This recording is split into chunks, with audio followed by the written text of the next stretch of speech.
boys, ready? Yeah, it's almost 9 o'clock. There's my barbecue chicken I just got done. Yeah, well, can't go wrong with today, but my new deck lights I put up are working. Check this out. LEDs. One there. The other one there, they were the old round junkers. Oh yeah, the little cats were running around. Yeah, so I decided after doing all kinds of neat shit, I'll show you what happened today, which was a good day anyway.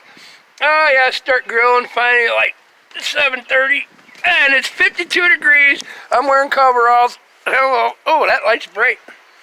And yeah, wind's blowing like 48 mile an hour plus up here. Cold as shit. Oh, I actually had time to drink a couple beers. Yeah, ran out of propane. Luckily, I had a spare tank. That's the empty one sitting beside it. The one that, yeah, I always am prepared. But yeah, my lights are working okay. Good enough to see a possum or a raccoon running through when they're stealing the cat food, and I'll pop in the head. That'll work. I tell them stay away first. I give them a warning. And then, yeah, what a day. What a week. You notice my yard, it looks like a freaking forest out there. Been raining every day, so I ain't been able to mow my yard. And then, this morning, yeah, here's my bed. It's an air bed, you know, the dual chamber air bed. And it's not a Select Comfort, but these are Select Comfort replacement. Oh, there went my tape. Replacement, each side queen size air chambers, but I had to do some newfangled stuff to them back when because I got them really cheap, brand new. It was like a $700 setup instead of a $1,500 setup back then. But then, you know, the mattresses started leaking and crap because they were cheaper. Well, these are super expensive as hell. And all of a sudden, I got up this morning at 5 o'clock, like, hurting like a big dog. My mattress was flat, and I'm basically laying down in this hole. Wasn't good. Like, oh man, well, I piecemealed the Select Comfort to this other brand, which had worked for, 15 years. So I'm like, you know, my rubber hose and stuff, we'll take it apart. I looked online, I can get one brand new, and if it did happen to be leaking the mattress part for like $150, but I can get aftermarkets that will fit for like $50 brand new instead of $150 used that have never been used though. But yeah, there you go. Well, save money, like I said, this one, the beds the mattresses lasted 4 years and then they started losing air. And yeah, so the hoses took a crap. If you see, that was original hoses, but I wanted to keep little connectors. And then you know what that is? What I'm using? Yeah, the PSI in this bed only goes up. If somebody 400 pounds is laying on it, you're only going to have maybe 5 PSI, pounds per square inch air pressure anywhere in it where they're laying. That is high pressure fuel or hydraulic line, but it's not super high pressure. It's like the fuel injection stuff will take 60 pounds. Yeah, there you go. And that's lasted. And then, you know, I had a hose clamp it, cut the other hoses off the Select Comfort crap. Boom. Yeah, I wrap them with tape and stuff. That's why tape's there. I didn't want to see what was going to leak or if I actually needed one. But yeah, that's lasted. The first setup, brand new, lasted 5 years. And it had like a 5-year warranty. And yeah, go figure. Like 6 months after the warranty was out, then both mattresses started leaking and the hoses leaked. And yeah, like $600. So, well, then I hunted down them. And those have been in there 15 years. And I do believe I found a problem. Just time, you know, them hoses where you got the hose clamp, you need to snug them up just like an automobile once in a while from temperature changes and over that many years. So hopefully I don't have to buy another one. So that's one thing, but I got to put back together yet when I get done eating my chicken after it cools off a little bit.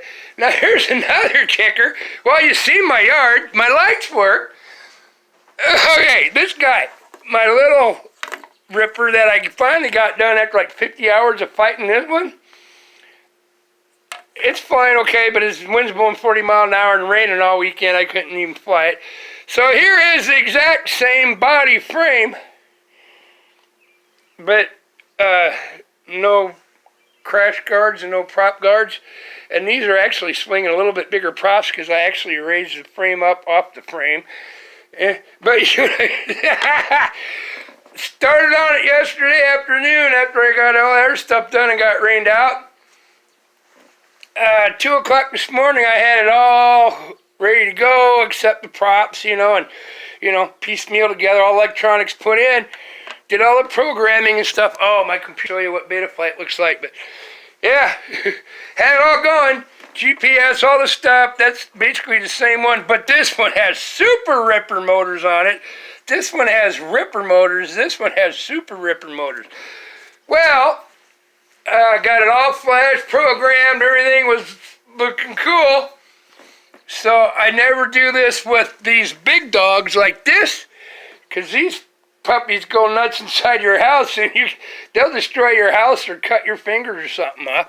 These little guys never had enough horsepower to really hurt much until I built this one. I built this one to be a Super Ripper, and wow, I did good, but one problem.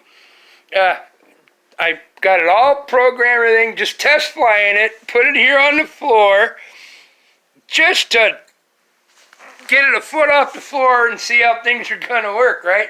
From where I'm sitting here with my controller, flip it on, the props spin up like they're supposed to, it's armed, and I'm just going to hover like this, 1.5 feet off the floor, and all of a sudden, I can't make this shit up. I'm just hovering it, putting, and doing a little of this, and all of a sudden that son of a bitch decided it was going full throttle, and I didn't hit the throttle any harder. And that puppy went from here right up to the ceiling and bang, and smacked it.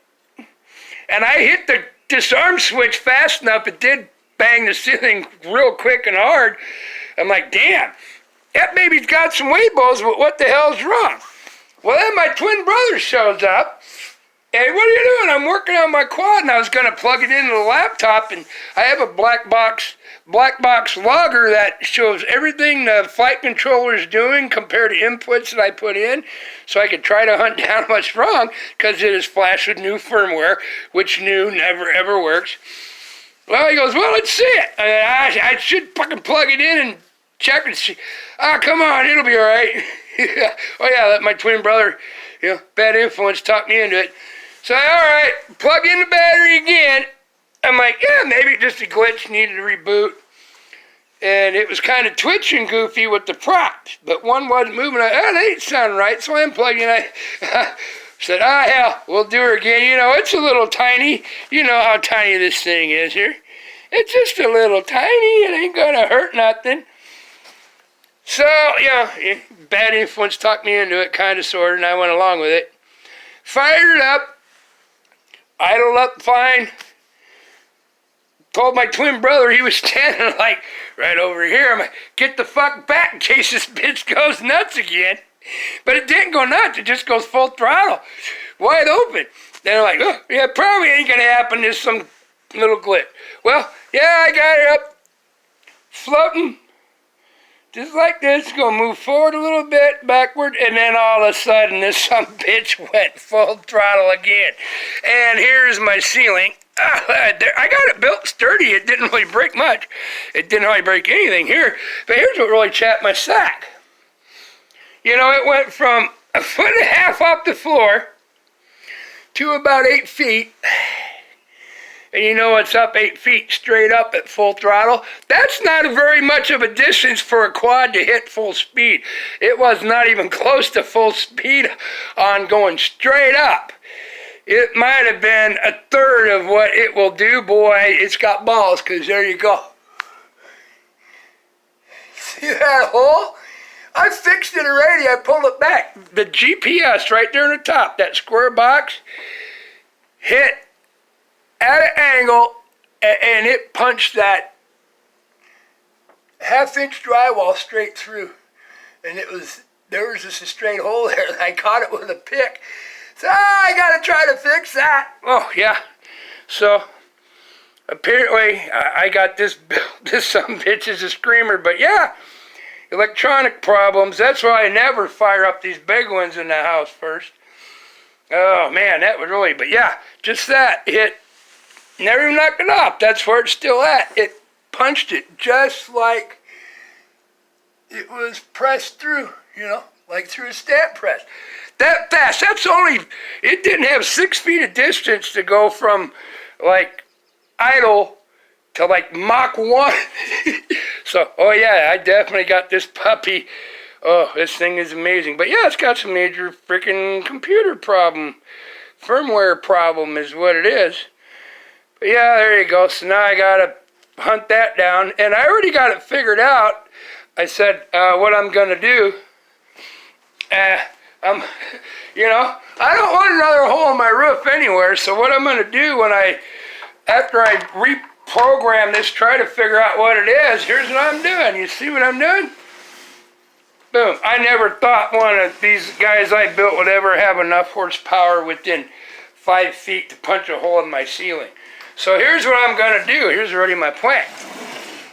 I will move all the chairs out from under my table, and just to test float it and fly, just forward and backward, 2 feet left and right, because, yeah, that's where it's going to go. That is underneath my table, see? But I'll pull the other chair. So then if it takes off wide open, bang! It's going to hit my table, but it ain't going to lift an 85-pound oak table. So, yeah, that chapped my sack punched a hole in my freaking half-inch drywall ceiling, just like a stamp press. So, yeah, this is going to be interesting when I get it working. I said that's why I don't fly them big dogs in the house. Don't even attempt that. This guy, it's just a little tiny. Boy, I built it to be a ripping, total horsepower little bugger. And yeah, even my twin brother goes, boy, that son bitch has got some balls. So how are you going to fix it? I said, I don't know. I got to look at the black box. At least I have black box recording what records everything that the flight controller was doing and my transmitter, and try to find what happened, but it's something in the firmware. But yeah, there you go. That little tiny fart without a battery weighs 100 grams. Yeah. But yeah, I said that's after I pulled the ceiling chunk it punched out back down into the hole, and then I got to try to patch that yet. But apparently I built something that totally rips like a sumbitch. I never dreamed I'd ever have a small one like that could punch a hole just with that right on top. And punch it, not just dent it punched the hole clear through it, and the frame hit it. It hit that hard, that fast. That's how fast that bitch just fucking went wide open and straight up. So yeah, I said, I'm awesome at building them if I can get the firmware to work, and then if I can learn to fly it, this little bugger's gonna be amazing. Alright, so yeah, the old saying, whatever can go wrong will. I said I worked on it till 2 in the morning, and got it programmed, everything is checked out right on the computer, all the tests from the laptop worked great. Nope, but didn't even break much, just, and if I didn't tell anybody about that, they wouldn't even notice it, so. But yeah, that's my house. But there you go. Now I gotta eat my chicken and put this back together and see if it goes flat overnight when I sleep on it. But yeah, man, whatever can go wrong will. You just don't let it get to you, and you figure out ways to work around it, like I said. Next time I'm testing the little guy, they're gonna go under this table, and I'm going to float test them there, and they ain't going to have enough Weibos to pick up that table and smash the roof, so that's all good. Yeah, there's my barbecue chicken. Yeah, I said my propane tank ran out of my grill, but luckily I had another one full, and I got my own tank. I fill them out here anyway, but I didn't have to deal with it. Yeah, my lights are working. I'm looking for raccoons or possums right now. The cats went back in.